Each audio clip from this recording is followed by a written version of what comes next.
John Talley here with Partzilla.com. Today we're going to spend a little bit of time looking at CV axles, how they work, why they sometimes fail, and some of the warning signs they may be giving you that you need to take care of immediately so they don't fail prematurely. So if you're ready, we'll dive into this project.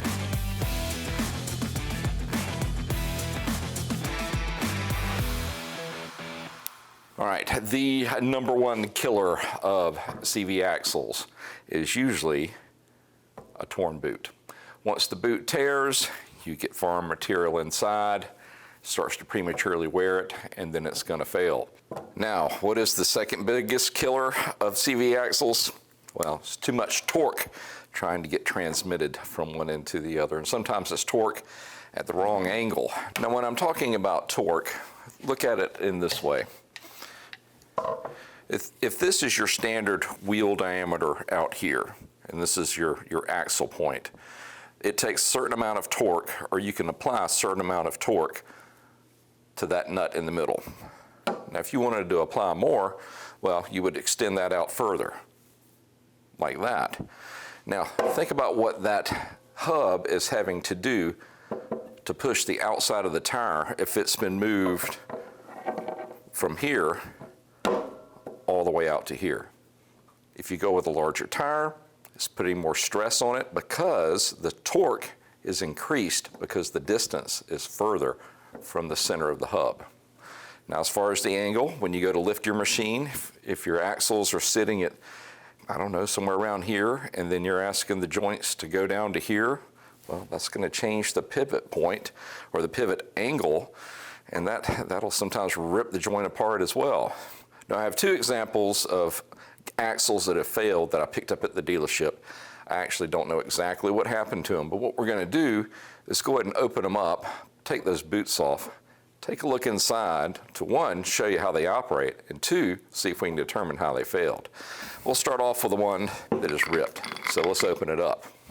I've got a couple of different types of pliers, crimpers, and we're going to see if we can just remove them without having to actually rip them off. I mean, if we have to, it's no great loss. But for the most part, a lot of your clamps can be removed and then reused. All right, this axle, we should be able just to remove it.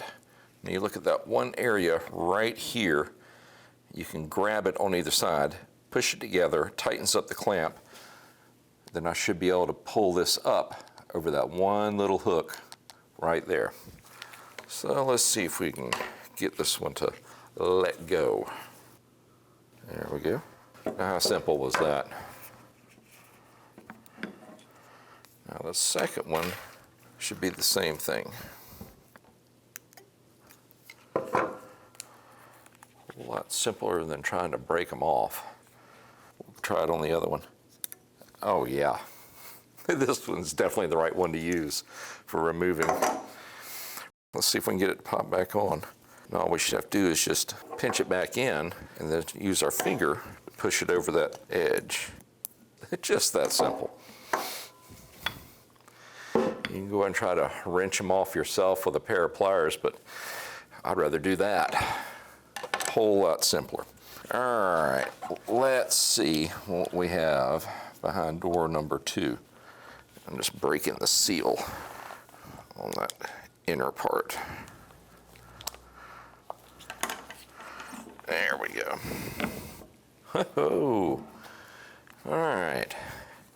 She is definitely separated from that outer hub. So what we're going to see here, the actual bearings and the carrier that holds them together. So what I'm thinking happened is it was overextended and actually pulled out of the carrier.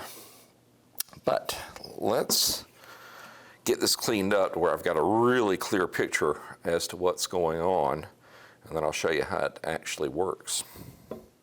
What you had was this carrier that went around this inner cuff, and this one time held each one of these bearings in line with this. Now, what more than likely happened this exceeded the angle at which it was designed for. And at that angle, it ended up snapping the carrier, and then choop, chaos ensued. From what I can tell, it wasn't on there for very long. So my guess is, and this is an aftermarket axle, more than likely, they broke the OEM, replaced it with a aftermarket that wasn't quite up to the job, and then broke that too. So if you're going to modify your machine with larger tires and different angles, go ahead and get the best that is available out there. Otherwise, you're just going to keep doing this over and over and over again. Was it this axle's fault? No.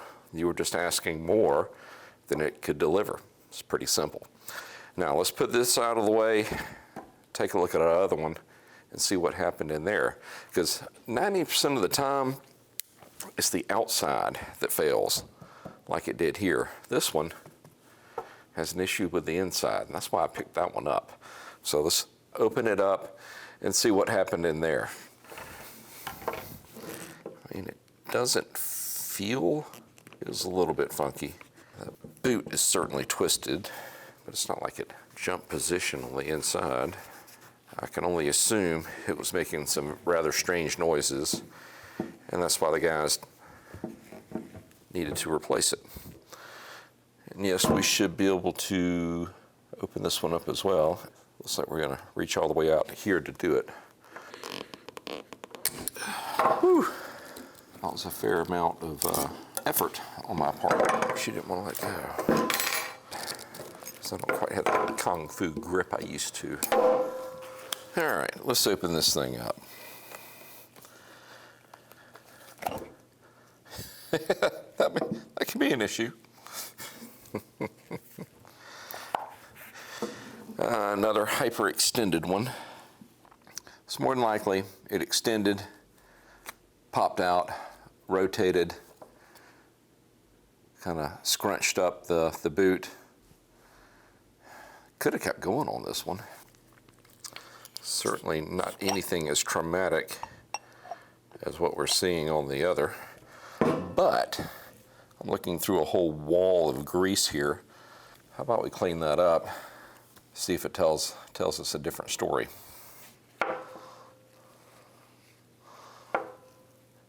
Oop, see a crack, I think. Now here's what piece I want to inspect the closest. See if we can catch anything that's has gone or about to go wrong. Let me go see if I can knock this off. We'll finish pulling it apart, clean it up, and see if we can find out what let go. This one had some time on it, at least. My guess is it was starting to make some annoying noises. This is when I wish I knew what machine, or more importantly, the modifications to whatever machine these came off of. But honestly, I can kind of guess. I mean, you can already look at that. You can tell me what happened. Overextended. Popped it out of the socket. Yeah, sure, it went back in. Kinda. I would imagine with the wear pattern I see there, it was running at the very edge. And then eventually, that started making some noise. Kind of surprised it didn't fly, and it probably did fly all the way out, and they just crammed it back in there to at least make it up to the dealership, you know, or get the side-by-side off the trailer. I mean, these things have a certain range that they can deal with as far as the travel, how far they're going in and out of that joint, depending on what angle that they're at. This was a little too far. I almost wonder if you would have gone with just a little bit more, a little bit longer axle, if that would have that would solve the situation on this. When I say a little bit, I'm talking, you know, 5, 10 millimeters. So stock +1, kind of like going for an overbore when you're boring a cylinder. Completely different, but yeah, you get my meaning. you're needing to go to the outer range or the upper range for an extension. Otherwise, you're doing some creative machine work, machining. So how can they get around this? Well, if you're going to modify your machine, and I'm betting that both of these machines, they were both modified. If you're going to change the travel distance or the angle or your tires, you have to take into account the geometry and the other forces that are going to be impacted on your axle or the rest of your drivetrain in general.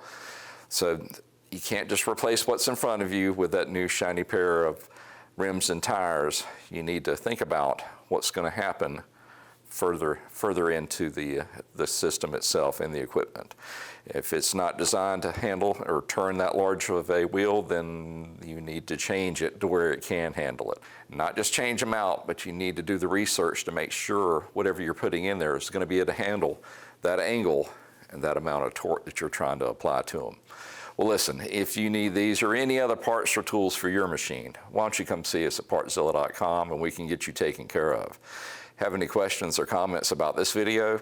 Leave them in the section below and I'll do my best to answer them. And hey, if you like what you see, go ahead and hit that subscribe button along with that notification bell. That way you can keep up with whatever I'm working on or talking about next. We just want to say thank you for shopping here with us at Partzilla, and we will see you in the next video. Y'all take care.